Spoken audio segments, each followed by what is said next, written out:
Okay, let's go back to this code. This might be confusing because I did it in one line. So let's change this up. I will copy and paste that right here. And we're going to say here map is equal to super a dot get map. That way you'll see the map. We got the map. But once we got access to the map, we need to get information about it, which is the radius. That radius is then put here. We then do the calculation for the radius, which we got here. And the reason we're doing this float is because this evaluates to a double. So because floats are smaller than doubles, what you have to do is do a downcast. So you have to purposely say to Java saying that this is what you're doing on purpose. You know what you're doing because you're doing it explicitly. Okay? And you're converting that to a float, and then we return it. Let's save it and follow the code one more time. Okay, I'll set a breakpoint here, and let's make sure we understand what's going on. I will debug this as a Java application. Okay, let's do a step over. Okay, let's continue with this. So let's step over. Okay, and we should just look at the map. Notice that the radius is 10. There it goes. Now we're going to step into the circle. Now we're here at the circle. This is the circle's constructor. This value just came through. Now remember, this is calling this super, the way it's written, this is calling the parent constructor, and it's passing the value to the parent.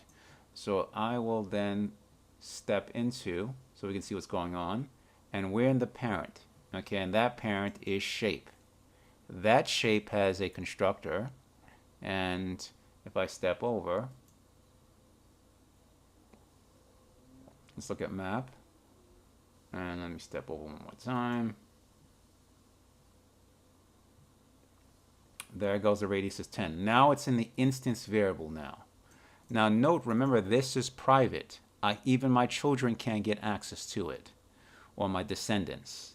The only way my descendants can get access to it is, notice here I have this return map, which is focusing on this map. But this method is public, and this will give me access to the map that I populated, which is here at the instance variable, to the descendants. So let's step over again. Step over. Now I'm outside of the circle. Okay, and now let's step into. Now I'm here. Now see, this get map is the one that we define in the shape class. If I do a step into, I'm back here, and look what this is going to return. It's going to return us the map, okay, which we populated before. So let's step over. Map now has the 10. I then put it into the radius. Step over. That also has a 10. And then let's step over. There goes the calculation. And then we will resume. And now we have the area of the circle. Okay? So here's inheritance again, using the shape.